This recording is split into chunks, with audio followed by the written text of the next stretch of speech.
Well, hello and welcome to Assessment of Student Learning for this semester. My name is Greg Sherman and I am the instructor for the course as well as the designer, and I will be the one helping you learn the really important skills associated with this class.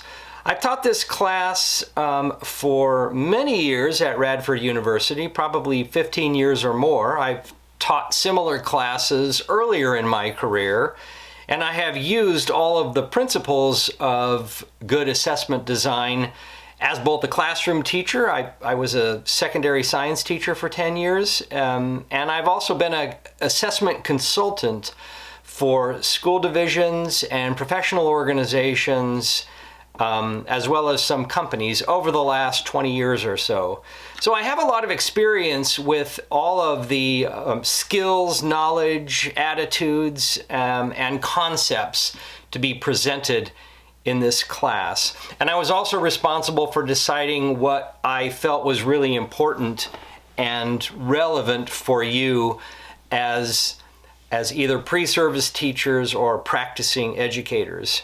In any case, every one of you are either currently or likely soon to be a professional educator, and I want to assure you that everything in this class is highly relevant to that professional position. Now, I'm going to be looking down at my notes a bit here, so I make sure I cover everything. I try to stay really organized. The first thing that I'm only saying that so you don't think I've got some kind of a nervous tick or something. I do want to say just a little bit right up front about how this class operates. This, as you know, because you're here, this is an online course. It is essentially asynchronous. That means that you don't have to be anywhere at a particular time, at a particular place. However, I do keep you regulated throughout the semester by having a lot of weekly assignments and activities, and a lot of very clear due dates about things. So there are things that you are going to be expected to complete really by the end of each week of this class. And basically everything needs to be submitted or completed by midnight on Sundays, okay? Because I will use Monday as my grading and review day. Now, I know that if you're enrolled in the 403 section of this class, from the registrar, it says that there's a synchronous meeting online at 4 o'clock on Mondays. And so I just want to tell you that that is not going to be the case this semester. However, I will be on Zoom Mondays at 5 p.m., not 4. I have found that many students and teachers can't make a 4 o'clock meeting. But I will be online on Zoom at 5 o'clock and on Mondays, but those are completely optional, and they're going to be treated sort of as kind of group office hours, if you will. So that if you have some questions or comments about things coming up in the class, and you want to ask me about it and discuss things, or if you just want to drop in to see if anybody else has any questions, that is absolutely fine. So again, I'll be online on Zoom at 5 o'clock, and if nobody shows up by 5:15, then I will leave. But I just want you to know that that is available to any of you. I'm also available via Zoom or a phone call anytime you want to make an arrangement to meet with me. So again, even if you're in the 403 and not the 603 section of this course, it is going to be completely asynchronous for you this semester.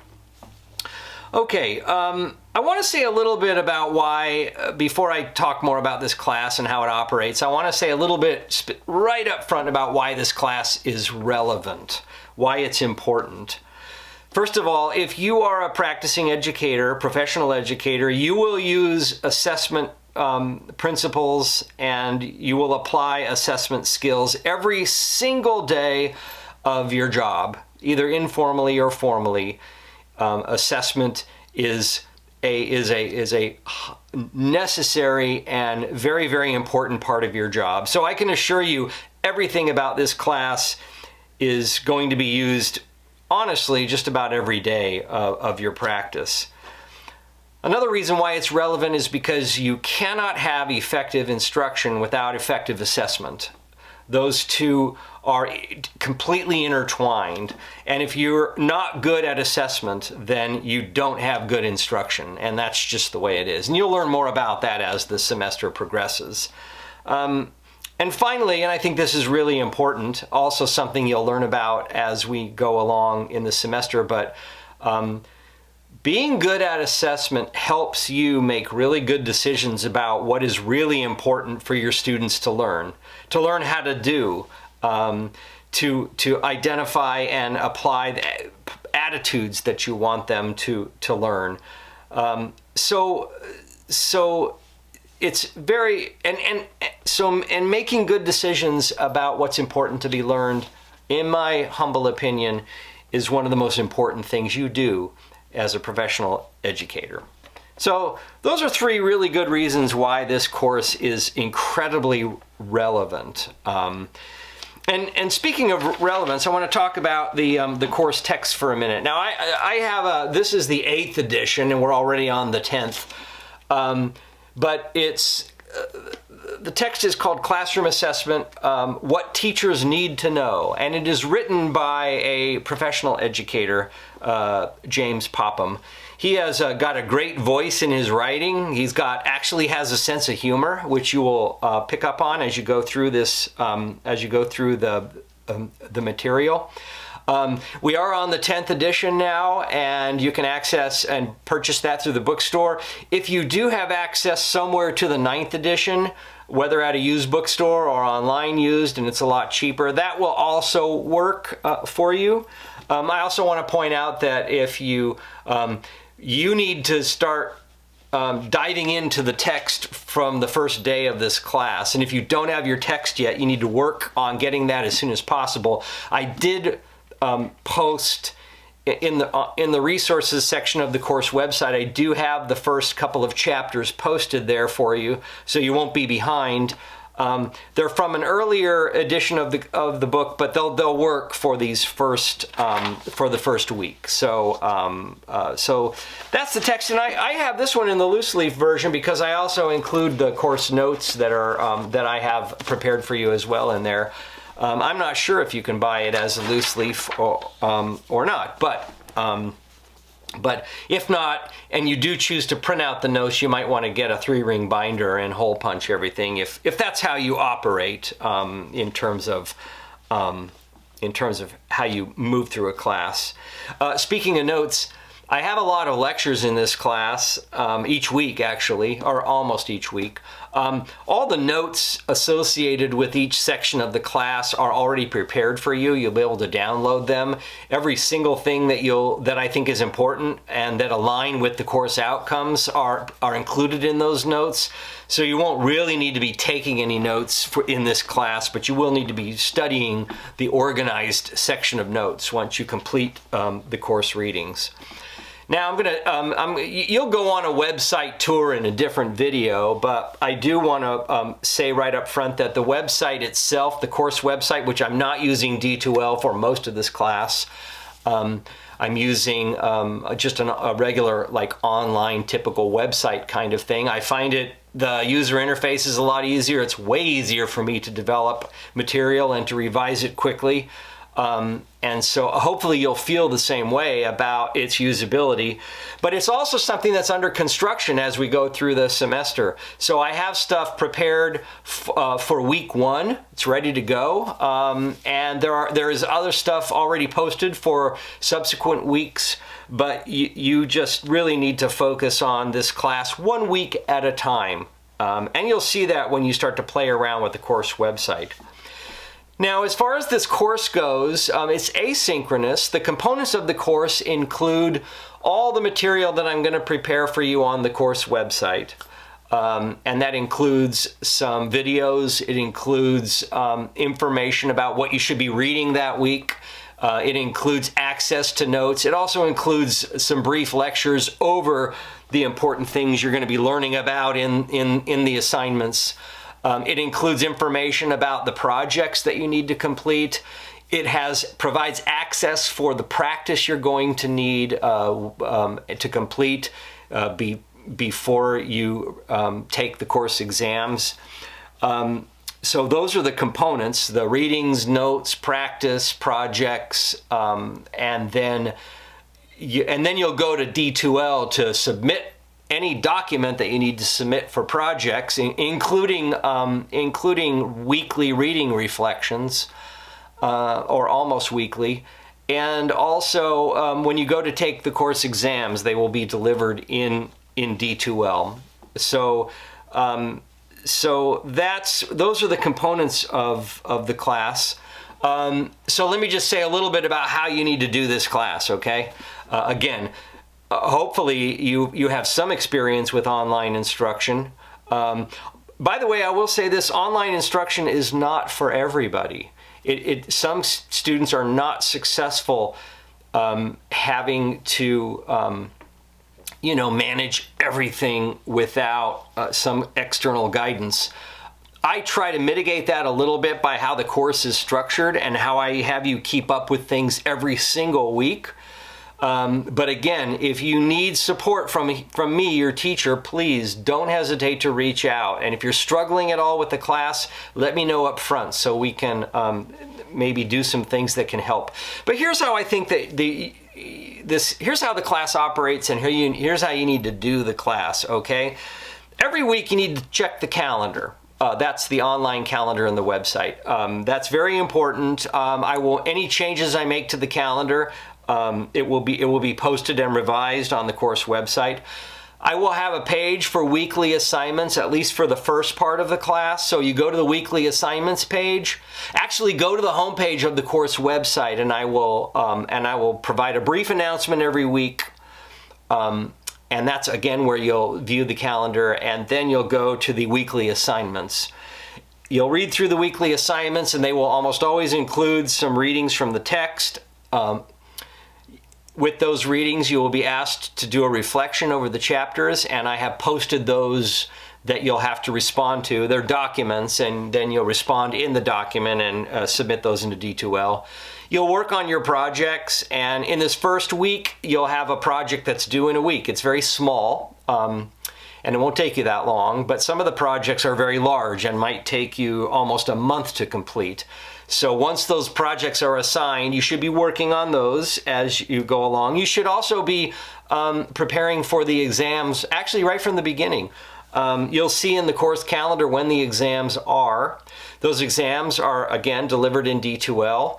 They're under a time limit. You can use your notes, text, whatever. They're all multiple choice. However, they are under a time limit. So, and that's just because if I don't put a time limit on, there are some students who decide they're going to use the exam as their study session. And seriously, I'll have students who will have 12 hours for the exam, honestly. And that's not what exams are supposed to be. They're supposed to be measuring what you've learned. And it's kind of in a summative way. So, but I do have practice over those exams, and I will include those in the weekly assignments when the exams are near. By the way, the practice provide items that are precisely what you will see on the exam. The exam won't be any different. The items will be different in terms of the wording and examples and how they're applied, but the nature of the items are exactly there. And I will only be measuring on the exam the skills that are listed in the outcomes, on the course outcomes, that are not italicized. And you'll learn more about that as you go through the material on the class. Exams are due on the Sunday at midnight when you'll see them. You can take them anytime when the exam is available. I'll make them available on the Fridays of the week that the exam is there, Friday morning, and you'll have anytime Friday or anytime Saturday or anytime Sunday. I won't release them earlier than that because I've had problems in the past with students completing it and then communicating with other students about things, and that just defeats the whole purpose of an exam. And also during the week, if there is a project due, make sure that gets submitted by midnight as well. I want to say one more thing about the course and how it operates and the readings. Even if you do not have a formal accommodation that involves something like extra time for the exam or extra time for the readings, even if you don't have a formal one, if you communicate with me during the first week of class now that you need extra time because of how you process, please reach out. I do not want, everybody processes at a different speed, and the fact that the exams are timed, I don't want that to penalize anybody. It's there simply to put parameters on the application of the skills that you're expected to learn. So please let me know right up front in this class, okay? And I will. It's not helpful if you tell me after an exam that you did poorly because you needed more time. I've never had a student who's been penalized by not enough time. But if you absolutely need double the time, obviously if you have an accommodation, I'll put you in the system. But please talk to me about that. Now, so that's how it operates. The course itself, there are different projects. There's 5 projects this semester. They kind of culminate in something that's highly relevant, and that's where you will develop assessment items that you will actually use either now or in the future in your class. And those will be potentially very effective items. You may or may not use AI to help you with that, and you're going to learn more about how you can use AI as a tool throughout this class. But that's why this class is so relevant, because you're going to end up developing things that you will likely use in your practice. So that's kind of the course in a nutshell. Further down on this page, you'll see a video that provides a tour of the overall website. And when you're done with that, I'll ask you to go to the first weekly assignments page, and in there you will see links to all the things that you'll need to review and accomplish for this week 1. And as always, if you have any questions, comments, or concerns, please don't hesitate to reach out to me. On the syllabus tab, you'll find lots of contact information for me, and I'm very accessible. So just let me know what you need. So hope you enjoy this class this semester. I think you will. It's very relevant, and I will be seeing you online.